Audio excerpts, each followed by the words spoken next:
उत्तर प्रदेश सरकार के मुताबिक अब तक 57,12,975 मजदूरों को रोजगार मुहैया कराया गया है और ये तादाद मुल्क की किसी भी रियासत से ज्यादा है। लेकिन सरकार के इन अदद-ओ-शुमार पर अपोजिशन को बिल्कुल भी यकीन नहीं है। इल्जाम है कि हुकूमत अदद-ओ-शुमार की बाजीगरी में उलझी हुई है। मजदूरों को राहत पहुंचाने के लिए जो कदम उठाए जाने चाहिए वो नहीं उठाए गए।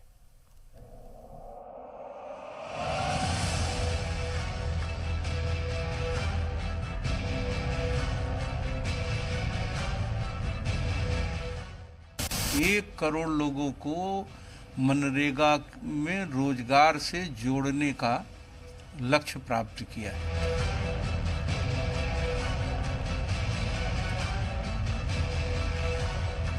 एक एक व्यक्ति को रोजगार मिलना चाहिए। सरकार को आंकड़ों से बाहर आना चाहिए। कोरोना वायरस के काल में दूसरी रियासतों में मौजूद लाखों मजदूर वापस लौटे तो एक मसला रोजगार का भी खड़ा हुआ। हुकूमत का दावा है कि अब तक 57,12,975 मजदूरों को रोजगार दे चुकी है। रोजगार मुहैया कराने के मामले में उत्तर प्रदेश नंबर 1 पर है। योगी जी की बार बार समीक्षा करने का ये फल है कि आज हमारे पास 57,12,975 श्रमिक आज 15 तारीख की प्रातः जब हमने काम शुरू किया प्रदेश में तो इतनी संख्या हमारे पास थी। कहाँ 9 लाख और कहाँ 58 लाख, 50 लाख, लगभग 49 लाख की वृद्धि है रोजगार देने में और इसे हम 1 करोड़ तक ले जाएंगे। मैं धन्यवाद देता हूं और बधाई देता हूं उत्तर प्रदेश के यशस्वी मुख्यमंत्री योगी आदित्यनाथ जी के नेतृत्व को कि जिनकी गहन समीक्षा का ये परिणाम है कि आज पूरे देश में उत्तर प्रदेश प्रथम स्थान पर है मनरेगा में काम देने की दृष्टि से। हुकूमत ने जो अदद-ओ-शुमार सामने रखे हैं उसके मुताबिक रोजगार मुहैया कराने के मामले में उत्तर प्रदेश के बाद राजस्थान का नंबर आता है। उत्तर प्रदेश में जहां 57,12,975 मजदूरों को रोजगार मिला तो राजस्थान में 53,45,335 मजदूरों को रोजगार दिया गया।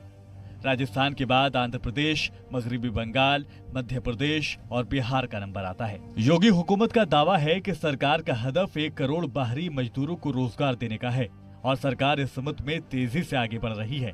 लेकिन अपोजिशन को सरकार के इस दावे में खोट नजर आता है। इल्जाम है कि हुकूमत अदद-ओ-शुमार की बाजीगरी में उलझी है। जो कदम उठाए जाने चाहिए वो उठाए नहीं जा रहे। उत्तर प्रदेश सरकार को आंकड़ों से बाहर निकल करके आना चाहिए। सिर्फ आंकड़ों की बात करते हैं, जैसे जीडीपी के आंकड़े दिखाते हैं इसी तरह से आंकड़े दिखाएं। देखिए, उत्तर प्रदेश के मुख्यमंत्री योगी जी से मैं अनुरोध करना चाहूँगा कि जिस तरह से प्रवासी मजदूर बड़ी संख्या में उत्तर प्रदेश में अब हैं, फिलहाल हैं, जो परिस्थितियां हैं लॉकडाउन के चलते और इस महामारी के चलते, उसके हिसाब से एक एक व्यक्ति को रोजगार देने का काम करें, आंकड़ों की बात ना करें। उत्तर प्रदेश की भारतीय जनता पार्टी की सरकार आंकड़ों की कलाबाजी बहुत माहिर है, डाटा इश्यू करने में बहुत माहिर है। डाटा तो देती है लेकिन आटा जनता को नहीं देती है। आज हालत यह है कि उत्तर प्रदेश के अंदर जब सरकार आई थी भारतीय जनता पार्टी की तो कहती थी हम 70 लाख लोगों को रोजगार देंगे। 70 लाख, 7,000 लोगों को भी रोजगार नहीं दे पाए। उत्तर प्रदेश सरकार बाहरी मजदूरों को राहत पहुंचाने के लिए 1,000 रुपए की इमदादी रकम के साथ राशन का सामान भी दे रही है। साथ ही जिन मजदूरों के पास राशन कार्ड नहीं है उनके राशन कार्ड बनाए जाने के अहकामात भी जारी किए जा चुके हैं। लेकिन अपोजिशन हुकूमत की तरफ से उठाए गए इन सभी कदमों को नाकाफी करार दे रहा है। ब्यूरो रिपोर्ट, जी मीडिया।